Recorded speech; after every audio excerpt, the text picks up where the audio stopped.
অনেকে বলেন বিশ্বাসে মিলাই বস্তু তর্কে বহুদূর। এই কথাটা কবে কে কোথায় বলেছিল তা আমার জানা নেই, তবে যিনি বলেছিলেন তিনি খুব চতুরতার সঙ্গে বলেছিলেন। এই কথাটা বলে মানুষকে অবৈজ্ঞানিক অনেক কিছু খাইয়ে দেওয়া যায়, কুযুক্তি কুবিশ্বাস সমাজের ভেতর ছড়িয়ে দেওয়া যায়। তবে আমার ধারণা খুব সুকৌশলে ধার্মিকরাই অর্থাৎ ধর্ম ব্যবসায়ীরাই এই কাজটা করেছিলেন। বর্তমানে অনেককে বলতে শোনা যায়, আমাকেও অনেকে বলেন। তা আমাকে যারা বলেন তাদেরকে আমি বলি যে একটু 5 আউন্স বিষ কিনবেন, কিনে ওটা অমৃত মনে করে বিশ্বাসের সঙ্গে খেয়ে ফেলবেন, দেখুন আপনার কি হয়। আপনি তো বিশ্বাস করে খাবেন, বিশ্বাসে মিলাই বস্তু, বিশ্বাসের সঙ্গে খাবেন, মনে হবে রসগোল্লা খাচ্ছি। এইসব অযৌক্তিক কথাবার্তা আমাদের সমাজে ব্যাপকভাবে প্রচলিত। মুসলিম সমাজে আছে 2 বছর মাদ্রাসায় পড়াশোনা করে এসে হুজুর সেজে মুসলমানদের জ্ঞান দেয় 18,000 মাখলুকাত। অথচ এই ধরনের বক্তব্য কোথাও নেই, না সৃষ্টিকর্তা বলেছে না কোনো প্রফেট বলেছে। অথচ সমুদ্রের তলায় লক্ষ লক্ষ প্রাণী,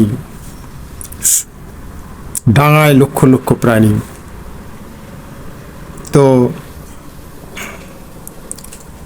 এইভাবেই আমাদের সমাজে বিষ ছড়ায়।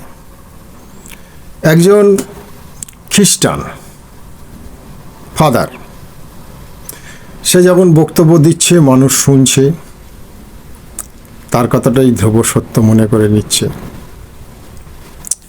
কিন্তু সেই ব্যক্তি সে তো জানে না যে তিনি খ্রিস্টান ধর্মের একজন মানুষ। এটাই তিনি বোঝেন। কিন্তু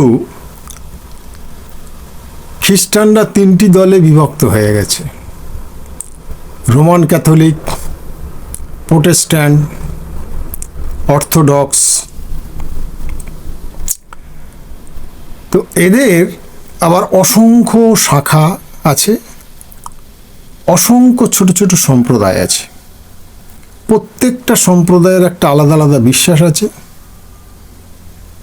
আপনি কোথায় যাবেন? এখন যে ফাদার বক্তব্য দিচ্ছে সে কোন সম্প্রদায়ের, কোন শাখার মানুষ, ক্যাথলিক নাকি প্রোটেস্ট্যান্ট নাকি অর্থোডক্স, আপনি তো জানেন না। আবার যারা নিজেকে হিন্দু বলে দাবি করে তাদেরও একই অবস্থা। তারা নিজেরা তো জানে না যে তারা কত দলে বিভক্ত। ব্রাহ্মণ, ক্ষত্রিয়, বৈশ্য, শূদ্র, এটা হলো বর্ণপ্রথা। খুব সুকৌশলে এটা করা হয়েছে। দার্শনিক ধারা অনুযায়ী আবার বৈষ্ণব আছে, শৈব আছে, শাক্ত আছে, স্মার্ত আছে। এখন কোনো মানুষের মুখে শুনে যদি আপনি রিলিজিয়ানটা বোঝার চেষ্টা করেন, সে যেখান থেকে শিক্ষা গ্রহণ করেছে যেখান থেকে শিক্ষা গ্রহণ করেছে সে সেইভাবেই বলবে। আবার আপনি ইসলামে চলে আসুন। এই তো মাত্র 1400 বছর আগে সমস্ত সমস্যা মিটিয়ে একটা সুন্দর দিন পৃথিবীর মানুষের কাছে দিয়ে গেলেন। এই 1400 বছরে মুসলমানরা আলাদা ধর্ম তৈরি করতে পারেনি ঠিকই, কিন্তু আলাদা দল ঠিকই তৈরি করেছে। ফলে মুসলমানরাও 73 দলে বিভক্ত। এই 73 দলের একজনের বিশ্বাস আর একজনের বিশ্বাসের সাথে মেলে না, ফলে পৃথিবীতে অরাজকতাও দূর হয় না। এর সুযোগ নেয় ধর্ম ব্যবসায়ীরা, এর সুযোগ নেয় পলিটিশিয়ানরা। এখন এই জায়গায় দাঁড়িয়ে আপনি কি করবেন? এই জায়গায় দাঁড়িয়ে আপনাকে সমাধান দিয়েছে স্বয়ং স্রষ্টা। আপনি ধার্মিক হন এবং আপনার প্রধান ধর্ম হলো, 1 নম্বর ধর্ম হলো স্টাডি করা, পড়াশোনা করা। তবেই আপনি সত্য জানতে পারবেন। তবেই আপনার অন্তরে বিবেক জাগ্রত হবে। আপনি যতক্ষণ না পড়াশোনা করবেন ততক্ষণ পর্যন্ত আপনার বিবেক জাগ্রত হবে না, বুদ্ধি হাঁটুর তলায় থাকবে, কোনোদিন মাথায় উঠবে না। ফলে যা পাবেন সেটাকেই ধর্ম বলে মেনে নেবেন। ধর্মগুরুরা যেটা বলবে সেটাই চরম সত্য হয়ে যাবে। বিশ্বাসে মিলাই বস্তু, তর্কে বহুদূর। আহা, কি মজার কথা! আজকের একটা মানুষ কাদা দিয়ে ঠাকুর তৈরি করে মূর্তি পূজা করছে। এই বিশ্বাস তাকে ঢুকিয়ে দেওয়া হয়েছে, যা সৃষ্টিকর্তা আমাদের বলেননি, যত কল্যাণ আছে। আজকের একটা মানুষ মারা গেছে, কবর দেওয়া হয়েছে, সেখানে মাজার তৈরি করা হয়েছে, সেখানে বাবার কাছে গেছে, আছে বাবা আমার এই দাও, ওই দাও, হেনা দাও, তেনা দাও। এই বিশ্বাসটা ঢুকিয়ে দেওয়া হয়েছে। এই বিশ্বাসটা সুকৌশলে ধর্ম ব্যবসায়ীরা ঢুকিয়ে দিয়েছে। আপনি বোকা বনে গেছেন কারণ আপনি পড়াশোনা করেন না। আর ঠিক এই কারণেই বেদে বলা হয়েছে, যদিও কোরআনেও এই কথাটা বলা হয়েছে, একই কথা। বেদেও বলা হয়েছে যে প্রসন্ন দদর্শ বাচম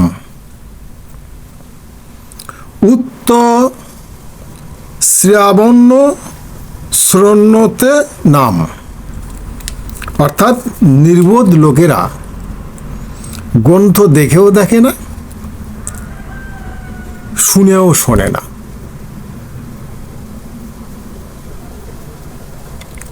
তাহলে 1 নম্বর কাজ আপনার ছিল পড়াশোনা করে সত্য জানা। আপনি ধার্মিক পরে হবেন, আগে সত্য জানুন। আপনাকে বিষ খাওয়াচ্ছে না অমৃত খাওয়াচ্ছে সেটা আপনি বুঝবেন না। গোটা বিশ্বের মানব জাতি এক আদম থেকে সৃষ্টি হয়েছে। পৃথিবীতে এত রিলিজিয়ান কেন হবে? মতপার্থক্য কেন থাকবে? কেন আমাদের নিয়ে পলিটিশিয়ানরা খেলা করবে? কেন আমাদেরকে ধর্ম ব্যবসায় নিয়ে ব্যবসা করবে? দোষ আপনার, আমার, সবার। তাহলে সেই স্রষ্টার যে আইন, সেই আইন আজ ভ্রান্তির পথে। মানুষ সত্য জানতে পারছে না। একটা শ্রেণী আছে যারা মানুষকে সত্য জানানোর চেষ্টা করে, তাদেরকে খুন করা হয়। কারা করে? পলিটিশিয়ানরা করে। কারা করে? ধর্ম ব্যবসায়ীরা করে। এখন এই জায়গায় দাঁড়িয়ে আপনাকে স্টাডি করতে হবে, আপনাকে পড়াশোনা করতে হবে। বিশ্বাসে মিলাই বস্তু, তর্কে বহুদূর, এই কথাটাকে ছুঁড়ে ফেলে দিতে হবে। ধন্যবাদ। আজকের এ পর্যন্ত।